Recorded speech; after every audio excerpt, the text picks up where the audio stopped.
ಬೆಂಗಳೂರು ತಿರುಪತಿ ರಾಷ್ಟ್ರೀಯ ಹೆದ್ದಾರಿ 75ರಲ್ಲಿ ಅಂದರೆ ಕೋಲಾರದ ಕುಂಬಾರಳ್ಳಿ ಸಮೀಪ ಬೃಹತ್ ಗಾತ್ರದ ಒಂದು ಕಂಟೈನರು ಉರುಳಿ ಬಿದ್ದ ಪರಿಣಾಮ ಈ ಒಂದು ಘಟನೆ ಸಂಭವಿಸಿರೋದು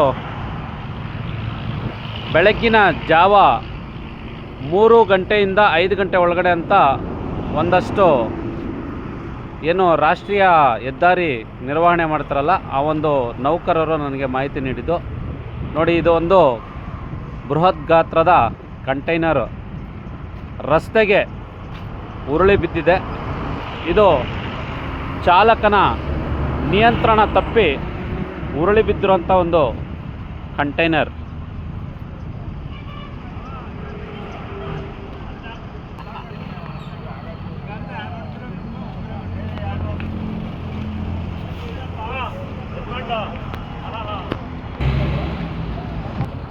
ಈ ಒಂದು ಕಂಟೈನರ್ ಯಾವ ರೀತಿ ಉರುಳಿ ಬಿದ್ದಿದೆ ಅಂದರೆ, ಬಿದ್ದಿರೋ ಒಂದು ರಭಸಕ್ಕೆ ಕಂಟೈನರ್ ಬೇರ್ಪಡೆ ಆಗಿದೆ, ಜೊತೆಗೆ ಇಂಜಿನ್ ಅದು ಸಹ ಬೇರ್ಪಡೆ ಆಗಿದೆ. ಈ ಒಂದು ಕಂಟೈನರ್ ಉರುಳಿ ಬಿದ್ದಿರೋದು ಕೋಲಾರ ತಾಲೂಕಿನ ಜಿಲ್ಲಾಡಳಿತ ಭವನ, ಅಂದರೆ ಜಿಲ್ಲಾಡಳಿತ ಭವನದ ಪಕ್ಕದಲ್ಲಿರುವಂಥ ಕುಂಬಾರಳ್ಳಿ ಗೇಟ್ ಬಳಿ ಕಂಟೈನರ್ ಉರುಳಿ ಬಿದ್ದಿರೋದು. ಇದರಿಂದ ಹೆದ್ದಾರಿ ಪ್ರಾಧಿಕಾರದವರು ಈಗಾಗಲೇ ಟಮಕಾದ ಬಳಿ ಒಂದು ಎಚ್ಚರಿಕೆ ಪಟ್ಟಿಯನ್ನು ಕಟ್ಟಿರೋದ್ರಿಂದ ಯಾವುದೇ ರೀತಿಯ ಅಪಘಾತಗಳಾಗಲಿ ಚಾಲಕರಿಗೆ ಗೊಂದಲ ಆಗಲಿ ಆಗ್ತಾಯಿಲ್ಲ. ಕಂಟೈನರ್ ಉರುಳಿ ಬಿದ್ದಿರೋದು ನೋಡಿ, ಚಾಲಕನ ನಿಯಂತ್ರಣ ತಪ್ಪಿ ಕಂಟೈನರು ಬಂದಿರೋದು.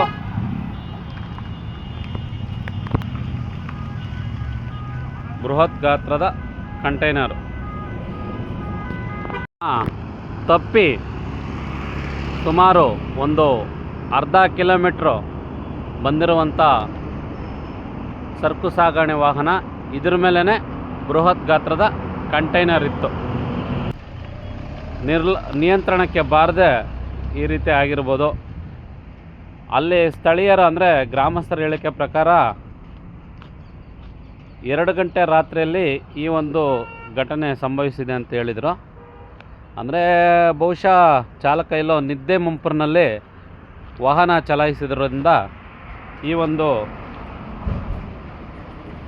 ಅಚಾತುರ್ಯ ಅಂದರೆ ಏನು ಒಂದು ಘಟನೆ ನಡೆದಿರುವಂಥದ್ದು. ಯಾಕಂದರೆ 2 ಗಂಟೆ ರಾತ್ರಿ ಅಂದರೆ ಬಹುಶಃ ಸ್ವಲ್ಪ ನಿದ್ದೆ ಸಮಯ, ಹಾಗಾಗಿ ಯಾರಿಗೂ ಯಾವುದೇ ರೀತಿಯ ಪ್ರಾಣಾಪಾಯ ಆಗಿಲ್ಲ. ನೋಡಿ, ಇದು ಬಂದು ರಾಷ್ಟ್ರೀಯ ಹೆದ್ದಾರಿ 75ರ ಕುಂಬಾರಳ್ಳಿ ಗೇಟ್ ಸಮೀಪ ನಡೆದಿರೋಂಥ ಒಂದು ಘಟನೆ.